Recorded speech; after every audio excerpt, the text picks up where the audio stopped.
नमस्कार। आप सबका आरडी कैंपस के इस प्लेटफॉर्म पे बहुत बहुत स्वागत है। और मैं अपने आरडी कैंपस फैमिली के प्यारे विद्यार्थियों, आप सबसे क्षमा भी चाहूँगा। एक लंबा समय लगा आप सबको इंतज़ार करते करते, लेकिन कोविड का साइड इफ़ेक्ट समझिए कि हम लोग एक लंबे अरसे के बाद फिर से जुड़ रहे हैं।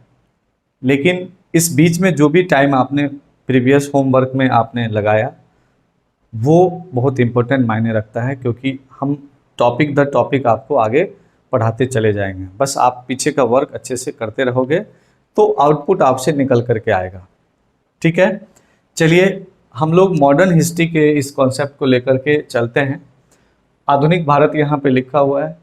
जीएस के पॉइंट ऑफ व्यू से देख रहे हैं, अगर 15 से 20 क्वेश्चन अगर रहेगा तो आप समझ लो कि 8 से 10 क्वेश्चन मॉडर्न हिस्ट्री से ही होता है।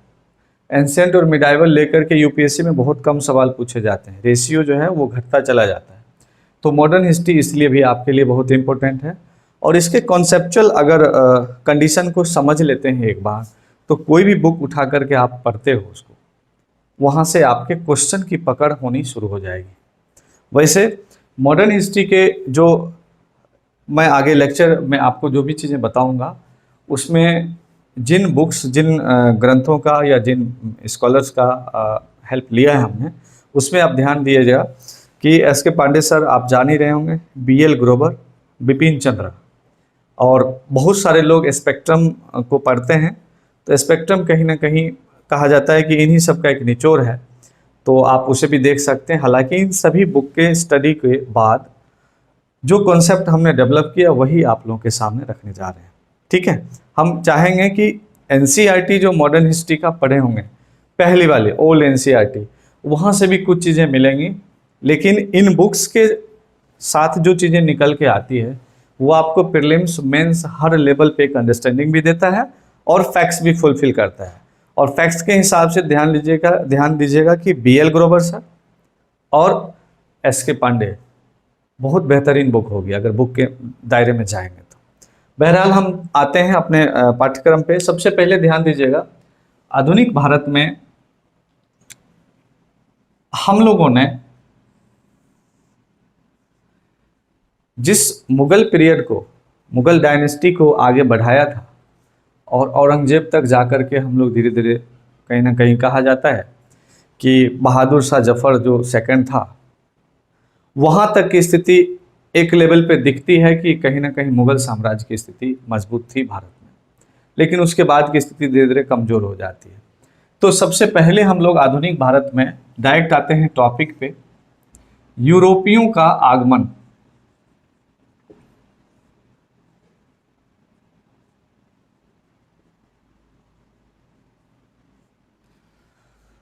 अगर यूरोपियों के आगमन को हम लोग समझते हैं तो यहीं से आपको मॉडर्न हिस्ट्री का कॉन्सेप्ट समझ में आना शुरू हो जाएगा।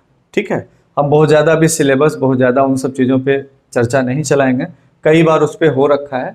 आगे फिर हम कभी इसके प्रोग्राम को लेकर के आएंगे कि कैसे सिलेबस और उन चीज़ों को चैप्टराइजेशन किया गया है, तब उस पर चर्चा होगी। आज मेरा उद्देश्य है कि एक टॉपिक कम से कम आपके साथ डील कर पाऊँ। ठीक है, यूरोपियों का आगमन जो हुआ वह किस रूप में हुआ, कैसे यूरोप से अलग अलग कंट्री के लोग भारत में आए और क्या ऐसी वजह थी, हम इसके हिस्टोरिकल बैकग्राउंड पे भी चलेंगे, और तत्कालीन कंडीशन उस समय क्या थी, यूरोप की, इंडिया की भी। भारत किस स्थिति में था और यूरोप उस समय किन दौर से गुजर रहा था, इन दोनों परिस्थितियों को ज्वाइन कर देंगे तो आपको इसका बेहतरीन जवाब मिलेगा कि आखिर यूरोपियों का आगमन भारत में किन हालातों में इन लोगों ने प्लानिंग किया। तो सबसे पहला जो क्वेश्चन आपके दिमाग में अगर आता हो कि यूरोपीय भारत क्यों आना चाहते थे, पहला सवाल, मान ले आपके दिमाग में इस तरह के सवाल उत्पन्न हुए, तो भारत में क्यों आना चाह रहे थे, तो इसका जवाब आपको ढूंढना होगा। दूसरा क्वेश्चन नंबर 2 कि यूरोपीय भारत में जो आए किस मार्ग को अपनाए, रास्ता कौन सा था।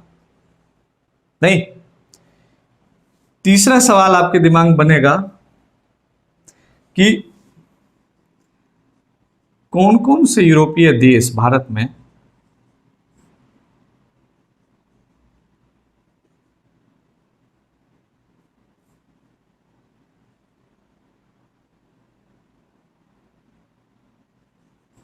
यहां पर आए, किन किन देशों की बात करेंगे, और इन तीनों सवालों के इर्द गिर्द ही आपका क्या होगा, पूरा चैप्टर घूम के आ जाएगा और आप पूरी कॉन्सेप्चुअल चीजों को समझ जाएंगे। सबसे पहले क्यों का जवाब दो रूपों में आप ढूंढ सकते हैं, एक ज्योग्राफिकल कंडीशन, भौगोलिक परिस्थिति,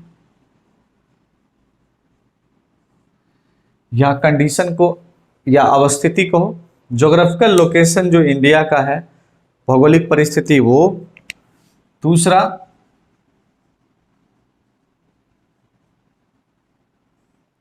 राजनीतिक व सांस्कृतिक स्थिति। यानी जिस समय यूरोप यह प्लान कर रहा होगा कि भारत में कैसे पहुंचा जाए, उस समय वह भारत के बारे में क्या सोचता होगा, क्या सुना होगा, क्या देखा होगा, क्या जाना होगा, और यूरोप की खुद की स्थिति क्या रही होगी, इस पर हम विचार करेंगे। तो ज्योग्राफिकल कंडीशन आपको क्या देगा, अब इसका जवाब भूगोल से मिलेगा।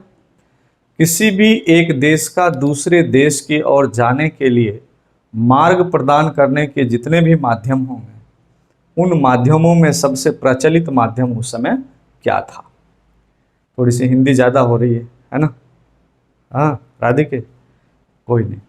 ये ज्योग्राफिकल कंडीशन है, ये पॉलिटिकल एंड कल्चरल कंडीशन है, जिसके थ्रू आप ये जानेंगे कि why European came to India, why they decided to go India, Y.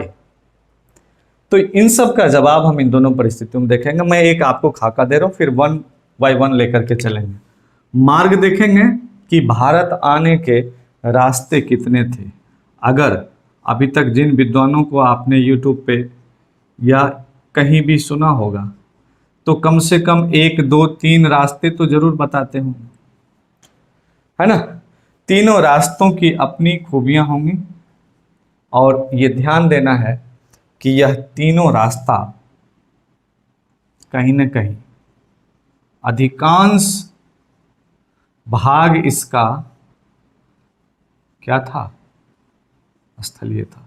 Maximum part जो था इन तीनों रूट का वो क्या था, लैंड रूट था। और जानते हैं कि जब आप लैंड रूट पे जाएंगे तो लैंड पर किसी न किसी का कब्जा होगा।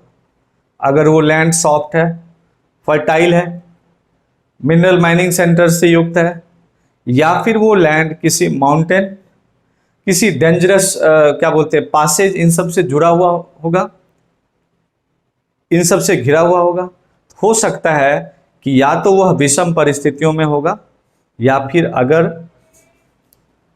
फेवरेबल कंडीशन होगा तो कोई ना कोई डायनेस्टी, कोई ना कोई राजा, कोई ना कोई व्यक्ति वहां पर अधिकार कर रखा होगा। इसमें कहीं कोई डाउट नहीं होना चाहिए, राइट? इन तीनों रास्तों को हम लोग देखेंगे। और लास्ट सवाल में आता है कि कौन कौन लोग आए, है ना, भारत में। हम उस पर चर्चा चलाएंगे कि यात्री के रूप में, या कहा जाए कि जो ज्योग्राफिकल इन्वेंटर थे, भौगोलिक खोजकर्ता के रूप में जो लोग आए, इंडिविजुअली हम उनके नाम से भी जानेंगे। और दूसरा हो जाता है, वो होता है देश,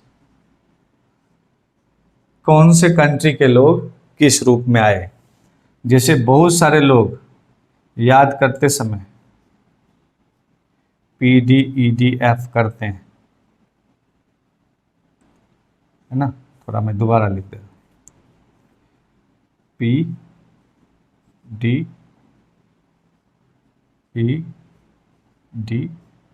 और F, देख रहे हैं?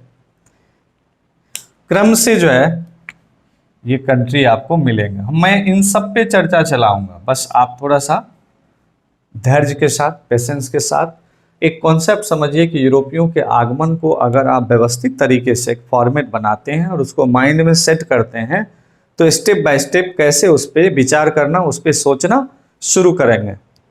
Are you getting my point? Okay, तो अब देखिए PDEDAF है ना, PDED एक साथ बोल देंगे, PDED और F फ्रांसीसी है, तो हम इस पे चर्चा चलाएंगे।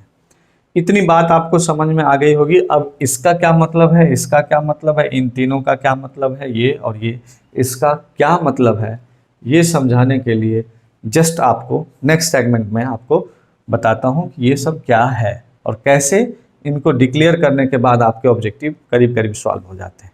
ठीक है, थैंक यू। पहले इतना समझिए।